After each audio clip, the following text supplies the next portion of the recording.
Bueno, Enrique Macaya Márquez, muchas gracias por recibirnos ante todo.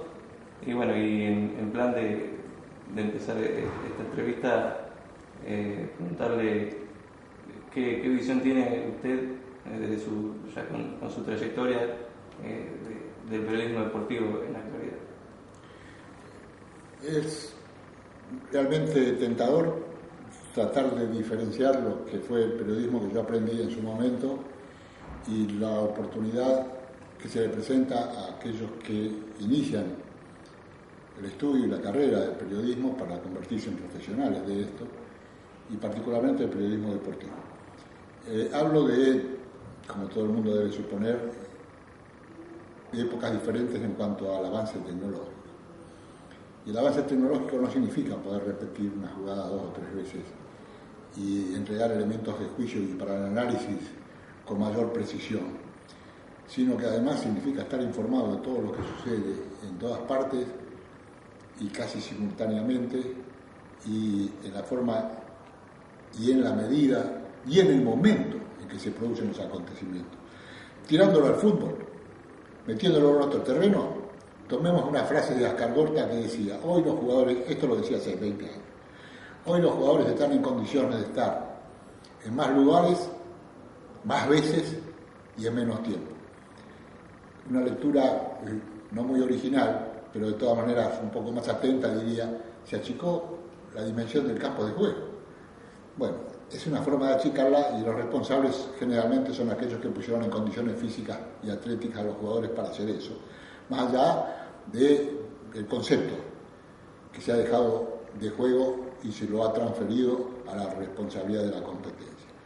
Hoy, los que están en condiciones de estar en más lugares, más veces y en menos tiempo son los periodistas.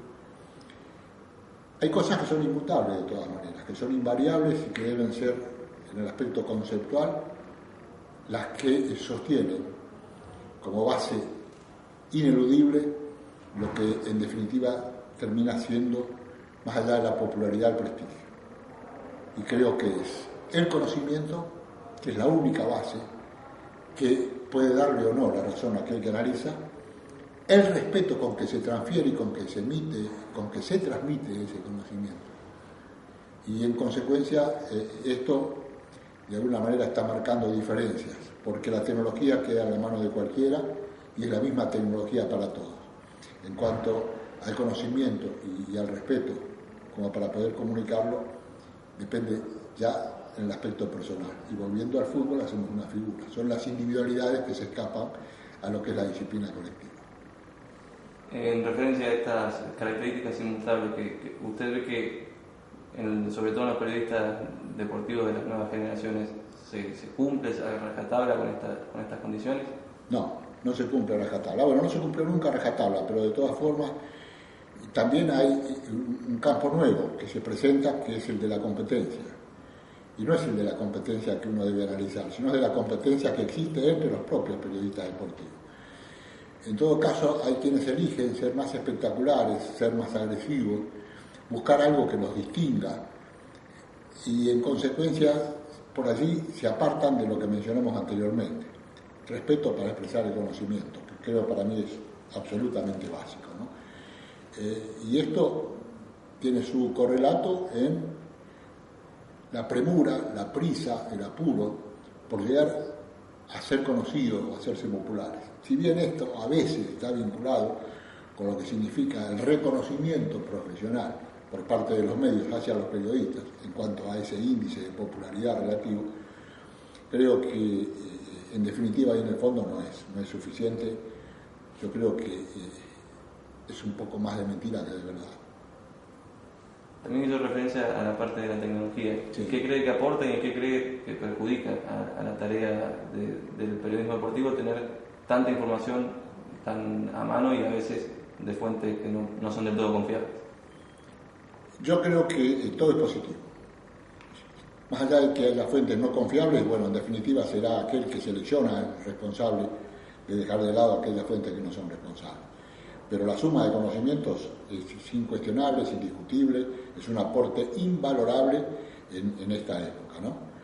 Pero más allá de ello, insisto, que uno tiene que entender otras cosas más allá de la información. allá de lo que significa poder tener la gran oportunidad de observar, de ver y de ser testigo y ocular, pero sin interpretación adecuada, sobre episodios deportivos realmente importantes. Yo creo que hay que entender de qué se trata. Eso es básico, y para entender de qué se trata no alcanza la tecnología. Yo creo que hay un aporte humano, un aporte individual, un aporte personal que mucho tiene que ver con esto. ¿Y usted en su caso particular cómo se lleva con las nuevas tecnologías? Ni bien ni mal, porque yo estuve... Es decir, yo no soy un fanático de la tecnología y demás.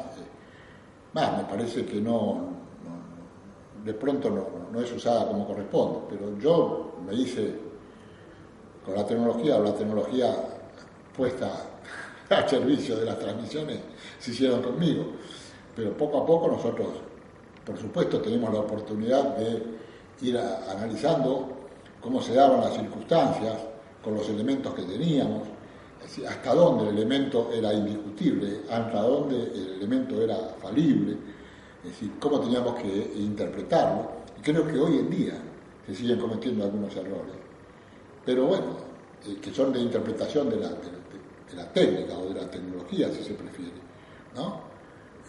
De pronto se conoce de tecnología y no se conoce de reglamento, y de pronto no se conoce ni siquiera de la base de la tecnología, ¿no? Es decir, cómo se opera esa tecnología, porque acá todo el mundo opera su propia tecnología, o se sirve de la tecnología ya operada por otro, pero no es lo mismo, no es lo mismo. Un segundo que un hombre dedicado, un editor o un operador de tape dedicado precisamente a poner el pie en contacto con la pelota, es decir, a donde se equivocó, son los 40 centímetros que te dan de posición adelantada o no, y parece infalible para el periodista. El periodista tiene que saber que de pronto el operador de tape se puede equivocar. Entonces no se le puede exigir con tal rigurosidad a aquellos que tienen esa responsabilidad de marcar o no, de cobrar o no, de sancionar o no, si no sabes que el operador de tape también se puede equivocar, que no es una cosa absolutamente mecánica y segura. En relación con los distintos años que usted ha llevado a cabo esta práctica, ¿qué diferencias ve o qué cambios ve que se fueron dando, tanto positivos como negativos, en la práctica del periodismo deportivo? No, en general se avanza. A mí me podrán gustar algunos matices, y otros no. Pero en general debo reconocer que se avanza. Esto está claro, ¿no? Si yo arranqué trabajando cuando no existía satélite, si hoy estamos hablando de cosas que se hacen en el momento. Pero más allá de eso, yo creo que lo que hay que poner el acento es en la interpretación de los hechos a través de las imágenes, que generalmente cuando uno habla de tecnología está hablando más bien de imágenes puestas en esto, ¿no? Porque no se discute de otro tipo de cosas, más allá de que la tecnología tiene que ver con el hecho deportivo y tiene que ver con la facilidad que puede encontrar aquel que hace periodismo deportivo en cuanto a transmitir precisamente las obligaciones que tiene y cómo puede cubrir determinadas transmisiones o determinadas obligaciones que tiene que escribir, y lo hace rauda y rápidamente, y lo está haciendo en el mismo lugar de donde está presenciando precisamente el hecho. Yo creo que esas cosas son inigualables, son impagables. Y yo soy del tiempo donde se mandaban los tapes, que no existía satélite, que llegaban atrasados, en donde se mandaban los rollos con las fotografías a través de los vuelos y había que esperarlos en donde llegaba el avión. Y hoy en día, es decir, uno entra, como he entrado yo últimamente, en cualquier estadio y en cualquier cancha particularmente, donde se va a jugar un partido importante, va a encontrar todos los lugares en donde están las computadoras ubicadas ya para hacer la transmisión directa de la fotografía. Es decir, esto es inapelable, es indiscutible y es invalorable. Pasando a otro tema, pero también hablando de esto que han sido los cambios en la forma del periodismo deportivo, uno de los cambios que en el último tiempo se dio que mayor conmoción provocó fue el cambio en la televisación y la instalación del programa Fútbol para Todos. Usted, habiendo sido una referente de TIC, ¿cómo evalúa este periodo de Fútbol para Todos? Precisamente por yo ser parte integrante de lo que fue, no de lo que es, no digo vedada la opinión, pero de todas maneras tengo que tomarla con cierta reserva porque soy parte interesada, como dije. Pero más allá de ello, si los profesionales son tan buenos o tan malos como los que había antes, y en realidad fueron progresando en lo que son los aspectos de la tecnología y la tecnología aplicada a los acontecimientos, creo que todavía se puede hacer mejor y se va a seguir haciendo y se va a hacer mejor, esto está claro, ¿no?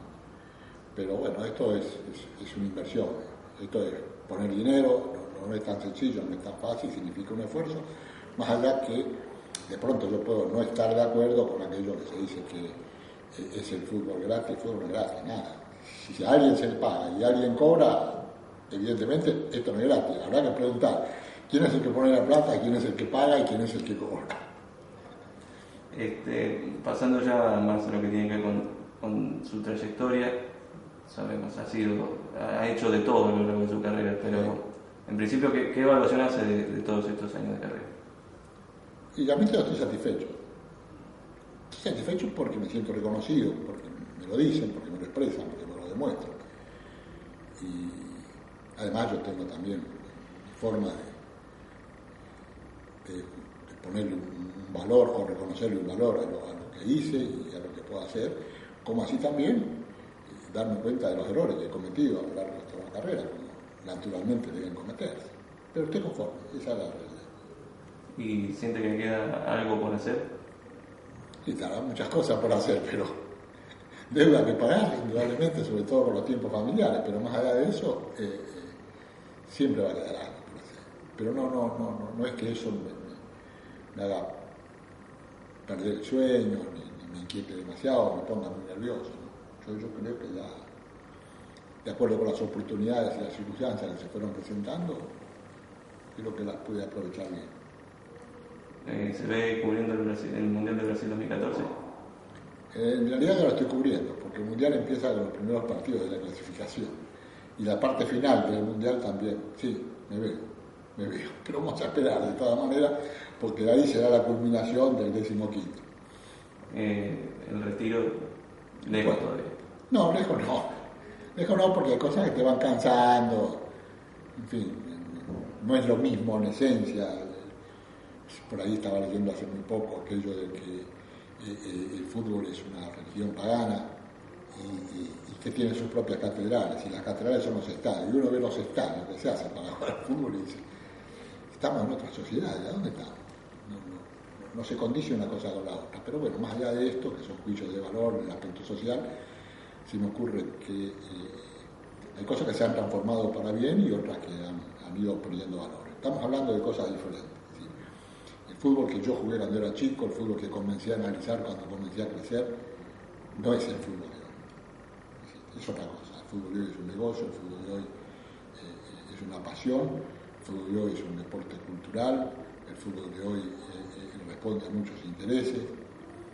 Por allí lo que decía Panzeri, al fútbol faltan dirigentes y huiles, decía. Pero bueno, son puntos de vista, pero realmente así, se ha transformado totalmente. Cuando pasó a ser una competencia y cuando se comenzó a jugar por dinero, la cosa varió fundamentalmente. Y cuando produce mucho dinero, mucho más todavía. Lo que significa un campeonato del mundo para la FIFA son cifras que uno no puede determinar. Cuando uno sabe que la FIFA tiene más países afiliados que la Organización de las Naciones Unidas, se da cuenta del poderío que tiene el fútbol en el mundo. Más allá de lo que significa particularmente para los argentinos, para los uruguayos, para los brasileños en este caso. Y pasando específicamente al fútbol argentino, ¿qué evaluación hace por un lado de la parte del juego y por otro lado de lo que es la parte dirigencial y todos los inconvenientes con la violencia que se dan en los estadios? Sí, todo deficitario. Sí. El juego de menor calidad que el que yo superé en otro momento, aunque eso de hacer comparaciones entre los tiempos parecería ser una cuestión nostálgica, pero no lo es. Estoy hablando de aspectos técnicos que son probables. Por otra parte, está claro que a los dirigentes uno les exige que eviten la violencia en el fútbol y los dirigentes terminan siendo cómplices de alguien y de algo que tendría que ser sometido a la presión, a la vigilancia y a la imposición de una conducta determinada por parte de los diferentes gobiernos. Acá la ley viene de arriba para abajo. Los dirigentes son uno más. Los dirigentes no pueden manejar eso. Esto está superado. Se acabó. Ahí hay delincuencia. Los dirigentes no pueden ganarle a la delincuencia. Por más allá que quieran, que tengan las intenciones, que no se quieran complicar, lo que fuere. Se necesita fuerzas más poderosas, más importantes, mejor entrenadas, y nadie toma decisiones políticas en ese aspecto como para poder terminar con este fenómeno. Y en el corto plazo, entonces, ¿hay alguna forma de desenmarañar esta red? Claro que las hay, no las va a haber en el corto plazo, pero de todas maneras cada vez estamos más lejanos porque no empezó ni el corto plazo ni el largo plazo, nadie empezó, nadie quiere empezar, o nadie cree que debe empezar. Yo creo que sí, que hace rato que tenía que haber empezado. ¿Medidas como este nuevo sistema de AFA Plus pueden llegar ahí en ese sentido o no, o se necesita algo más profundo que eso? Pedirle un AFA Plus a los tipos que salen a robar, es lo mismo. Es decir, los delincuentes que se meten en una barra son los mismos delincuentes que salen a robar durante la semana. Son tipos que encontraron el negocio y se matan por ese negocio.